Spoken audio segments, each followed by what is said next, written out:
Hello, my name is Kim and welcome to the Embroidered Elephant Podcast. Today I'm going to be talking to you about all of the projects that I finished in July.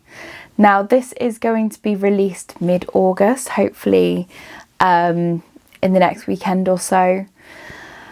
Yeah, I just wanted to summarise all of the projects. Sorry that it's out a bit later than planned. Different videos got sort of ahead in the queue. How have you all been? I hope that you've been well. The last couple of videos that I've done have been about, I've done one podcast and I've done some filming around Toft tips and things like that. So hopefully you've enjoyed those videos. In terms of my month, it has been really nice. I went to see a friend and it was really nice. And I am so glad and really honoured. She's asked me to be her maid of honour, and so I'm very excited about that. So now I'm actually the maid of honour for both of my best friends' weddings. So there's one next year and there is one for 2027, so that's very exciting.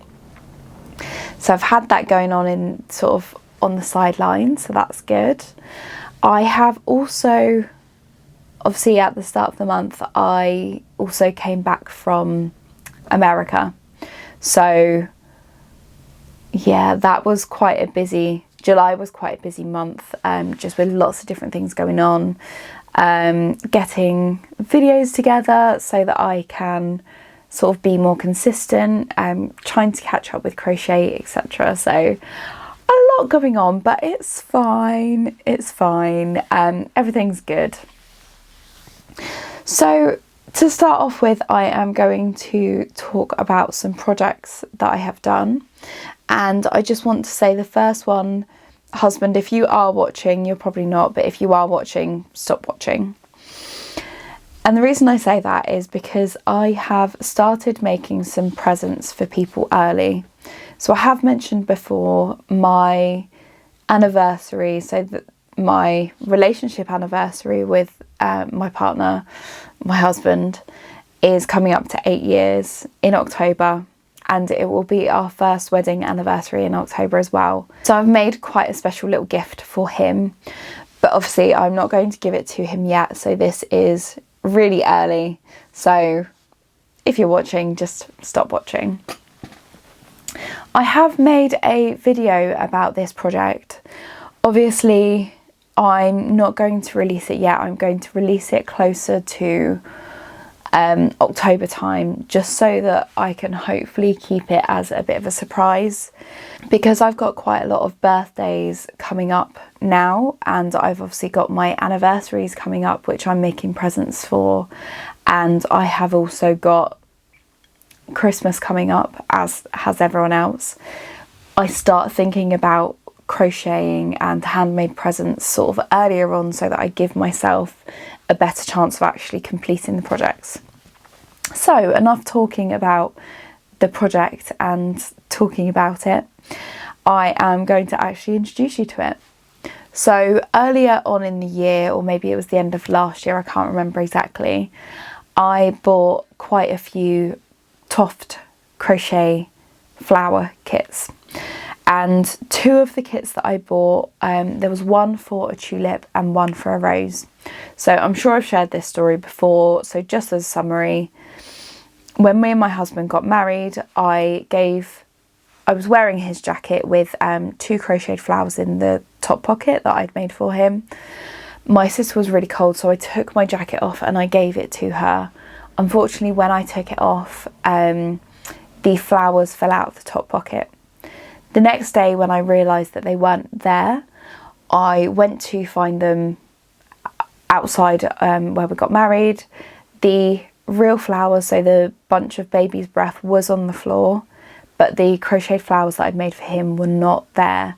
So I think someone picked them up. They've probably got them at home. Hopefully they haven't thrown them away. Obviously it's very sentimental to me. It's very sentimental to my husband. It was made with his late grandma's yarn, so not replaceable, not something that I can whip up again from hobby. Anyway, that gave me an idea, and it sort of really sat with me. It's really sort of I feel really bummed about it, to say the least, just because, as I said, it's very sentimental for me and my husband. It was something that was there for our wedding day, and it was made with his grandma's yarn and is irreplaceable.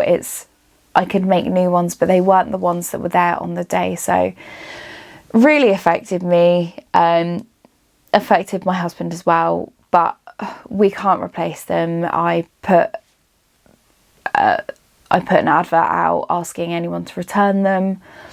They never got returned, unfortunately. So yeah, very upsetting and irritating, but I digress. I could go on about it for ages because it just did upset me a lot. They won't be meaningful to other people, but for us it is very, very meaningful. Anyway, so I decided to crochet a replacement. So I've checked the colours of the flowers that I made. I made one tulip and one rose. So the tulip I made was white. Now this is the crocheted up Toft kit. Now this is the first crochet flower I've made from Toft. So as I said, I did film a video on it. I won't be releasing it yet because my husband said that he doesn't want to know what his present is. I'm not the best at keeping secrets, so I'm hoping that he hasn't seen the pattern or any mention of it sort of around my office, but there's a chance he might have. But just hopefully he hasn't sort of seen this and he'll still love it and be surprised. So this is really cute because it's not just a flower, it's a little person. So yes, that is the only thing that I made in July apart from the crochet squares for my blanket. And in terms of yarn, I used, well, this is how much yarn I've got left from the kit, so I probably have enough to make another one. I'm not going to because I've got lots of other things to make, but didn't use that much. I'm just going to check now how much yarn I used. So for the Toft toy, I used 26 grams of yarn. Now what I will probably do, because I've got quite a lot left over and quite a few other kits, mini flower kits to complete, what I will probably do is use this yarn rather than opening new balls. So for example, I've got one that is a daisy, so I will use this white and this green rather than starting afresh. I will still keep track of how many grams I've used, but hopefully if I use the yarn that's already started, I may be able to not use the new balls and either gift them to friends, family, or sell them on so that I can gain a bit of money back from the kits that I've bought. Apart from that, that was the only project I made in July. As I have said, I did make a video about the process, so it gives any tips, advice, my honest reviews and my thoughts / the process of making it. I will be editing and releasing that video at the end of September / October time, just because my husband doesn't want to know what it is or what it looks like yet. I'm not very good at keeping secrets, so the pattern has been in my room. He has been working in my room, so I don't know whether he is aware of what I'm making him for our anniversary or whether he has seen what I'm making him. Hopefully not, but I'm not entirely sure. So hopefully it'll still be a very nice surprise for him, and I will have to think of which ones to give him for the relationship 8-year anniversary and which one to give for our wedding 1-year anniversary, obviously with other things as well. But yeah, now on to the books that I read in July. So I read 6 books in July and I made obviously 6 granny squares for books that I read. So now we are on to book number 52. So book 52 was Beautiful Ever After by Katie Piper. I started it on June the 22nd and I finished it on July the 5th. So the book Beautiful Ever After, it is a book about Katie Piper's life. It's biographical.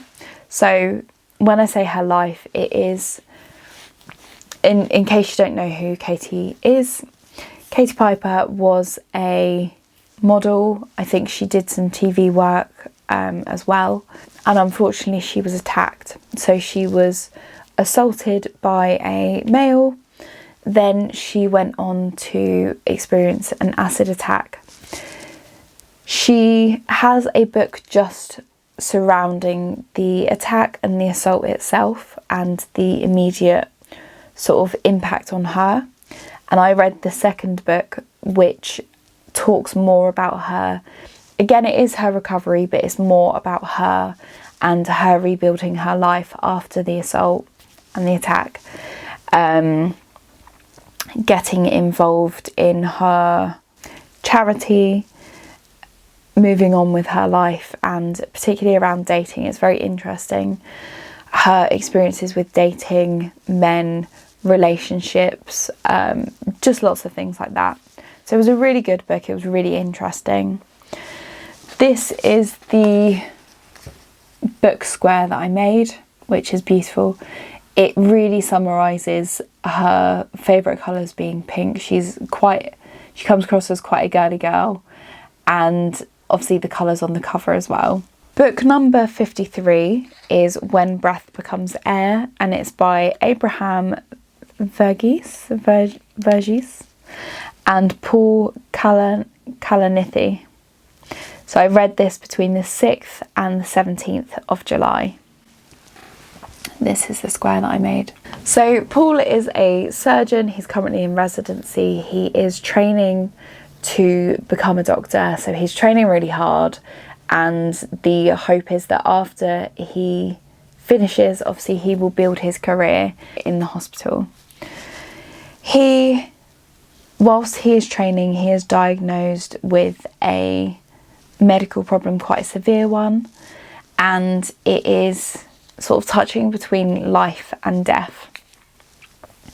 So he is reflecting a lot on his life, what it means to be alive, death, different people's experiences, and how as a doctor sometimes you can become a little detached as a doctor.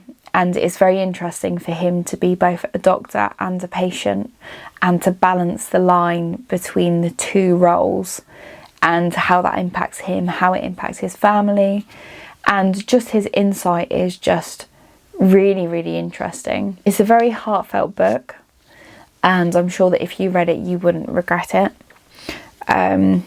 It's just an interesting perspective, obviously not a perspective that you hear very often, not one that you're bound to get very often either, hopefully.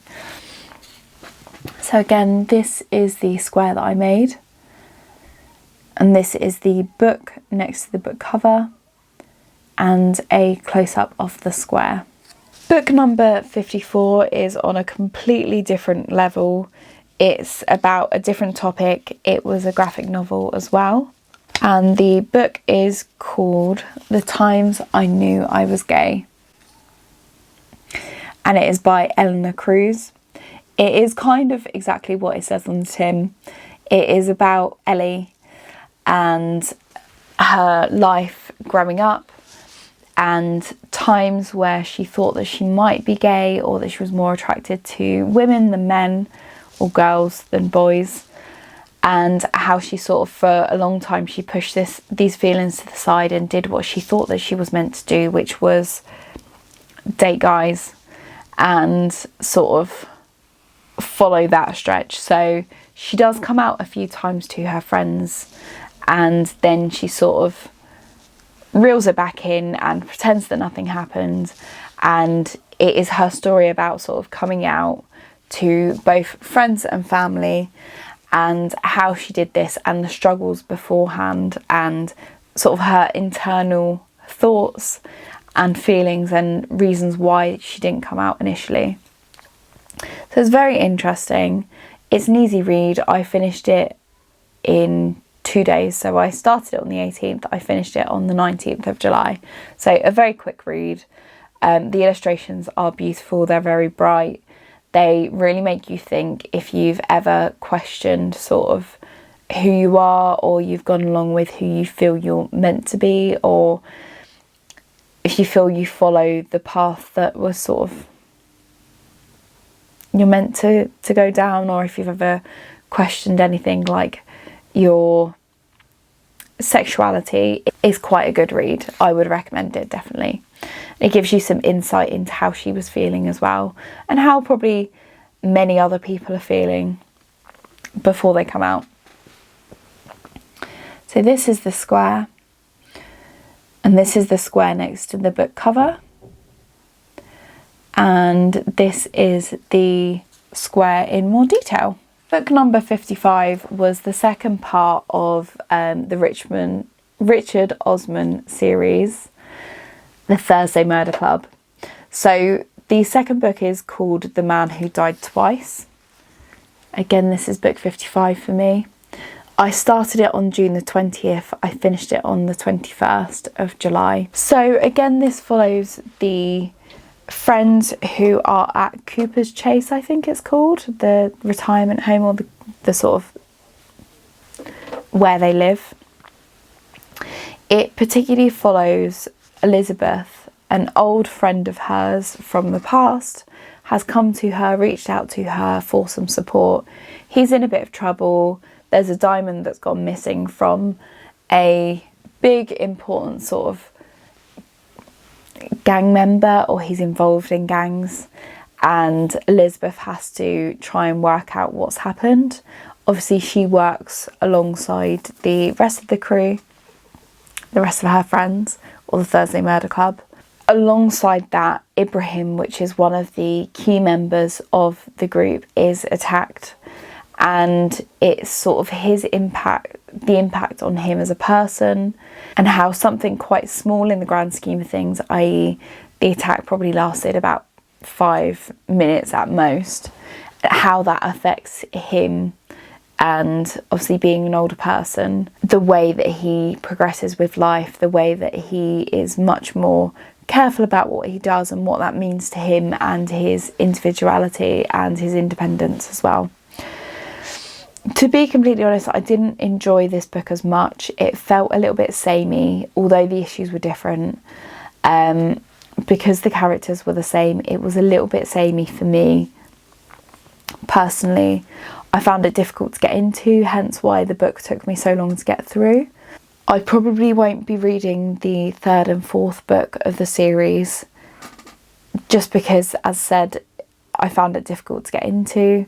There was quite a lot happening, but not enough for me. And personally, I found it a little bit difficult because a lot of the characters were doing everything for Elizabeth, no questions asked, and I didn't feel that this was entirely likely.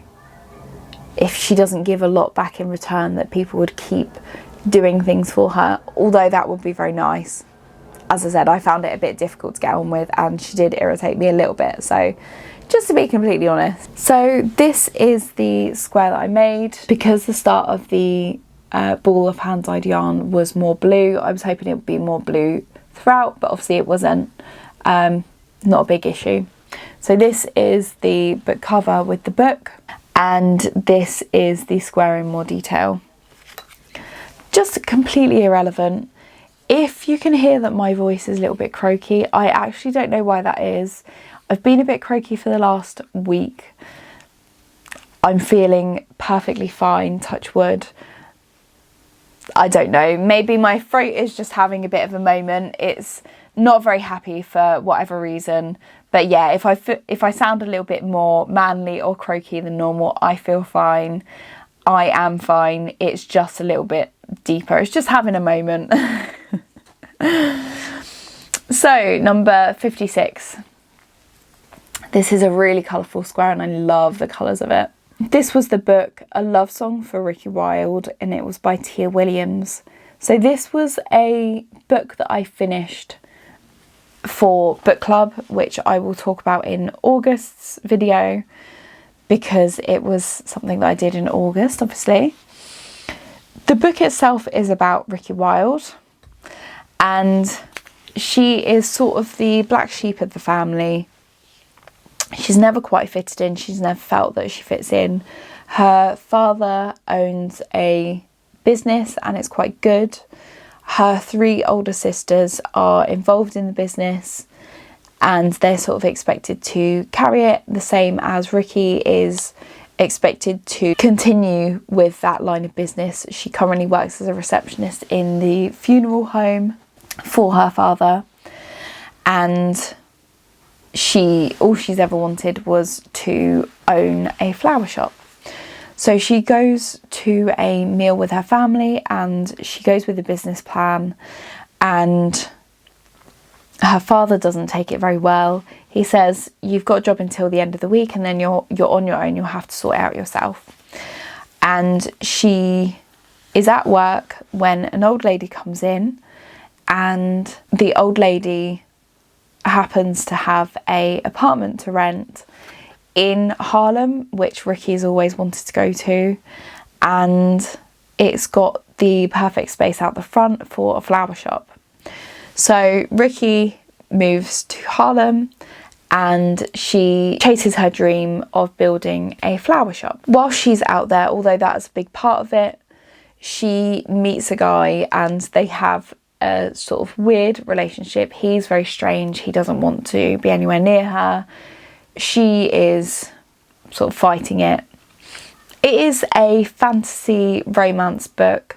It wouldn't necessarily be one that I would pick up myself, but as I said, because I was reading it for the book club, it was very interesting to read something that wouldn't necessarily be what I would usually pick up. I read this book between the 17th and the 29th of July, and I was quite inspired by the flowers that were in the book. I was quite inspired. Jasmine, Midnight Jasmine, is a big part of the book, so that's something that I wanted to follow up, and I have got a project idea in mind for a video for a crochet my book with me, but I just need to get around to doing it. So yes, so this is the crochet square. This is the crochet square with the book cover. So book number 57 again is a completely different genre. It is a graphic novel. It's called I Survived 9/11 and it's by Lauren Tarshis. I'm not sure how to pronounce her name, sorry. So I finished this on July the 30th. This is the book, this is the square that I made for it. So I didn't know what colours to do and I wanted to be respectful as well. So I went for the grey of the towers and I went for red, white and blue for the symbolism of the flag. So the book itself, as you can probably guess, is about a young boy whose dad is part of the fire service who work very close to the Twin Towers. Something happens, he has a day off school and goes to the fire station to speak to one of his dad's very close friends. And whilst he's there, whilst they're going for a walk, the attacks begin on the Twin Towers. It is a first person's perspective on the 9/11 attacks, and it's from the viewpoint of a child as well. So it's very informative, it's very interesting. It's obviously quite difficult to read, but because it's written more so for children, it's not too difficult, it's not too graphic. I would recommend it for sort of teenagers who wanted to know a bit more, or adults who were interested in what happened and understanding a bit more and getting a different perspective. Again, it's not too graphic, which makes it perfect for younger readers who want/need to know a bit more about what happened. I did quite enjoy it. I enjoyed the different perspective, and again, a perspective of someone who was there at the time.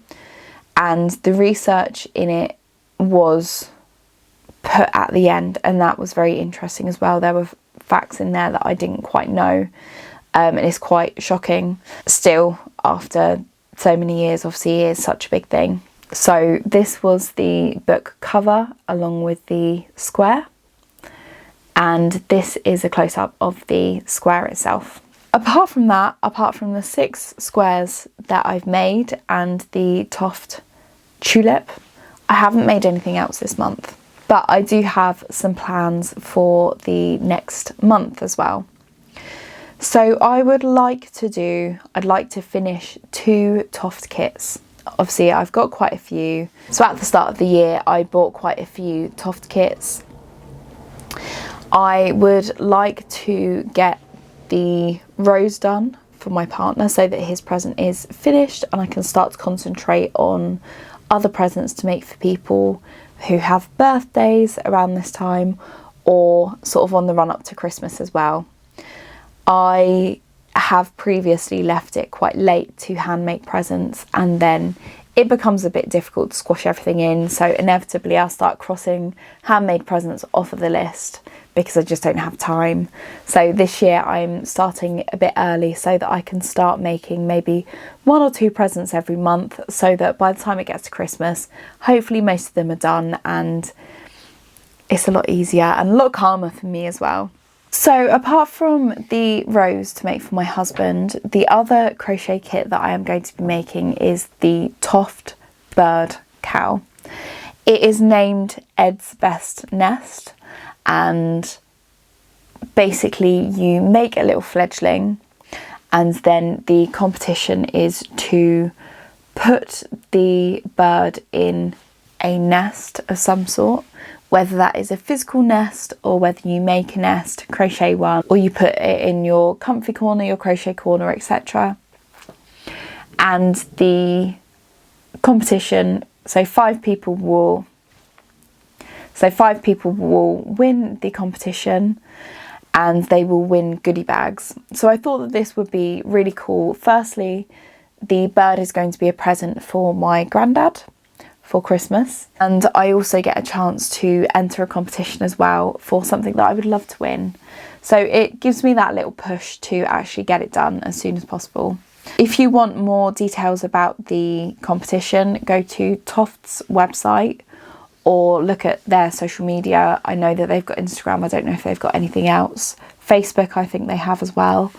Obviously I've not done a very good job of summarising the competition. I am planning on releasing a video about the process of making the bird, how long it takes me, my thoughts on the nest, etc., and maybe showing my entry as well, depending on how quickly I can get it done. So that is a video to look out for as well. But again, if you want any more details, please visit Toft directly. So apart from the 2 Toft kits, I haven't got anything else planned. There is lots of things that I would like to do, but to be completely honest, that's probably the most that I can do for the moment. I don't want to overwhelm myself with plans and then get nothing done in August. So that is pretty much it. Obviously, if you would like to get in touch or you would like to leave any comments, I would love to hear from you and I will do my best to respond as quickly as I can. Apart from that, I will speak to you soon. I've got lots more videos coming. I'm starting to, although it's early, I'm starting to think about different videos that I can do around Christmas time. For example, one video that I will be doing is a video with any ideas of handmade presents that you can make for people that will either not be too much hard work, or I will let you know early enough so that you can start them and hopefully they'll be ready in time for Christmas. So hopefully that sounds like something you'd be interested in. So thank you very much for watching this video. Hopefully you've enjoyed it and I look forward to seeing you next time. Take care. Bye. As a PS, if anyone speaks to my husband before October, please don't mention the flower to him because it's top secret. Thank you.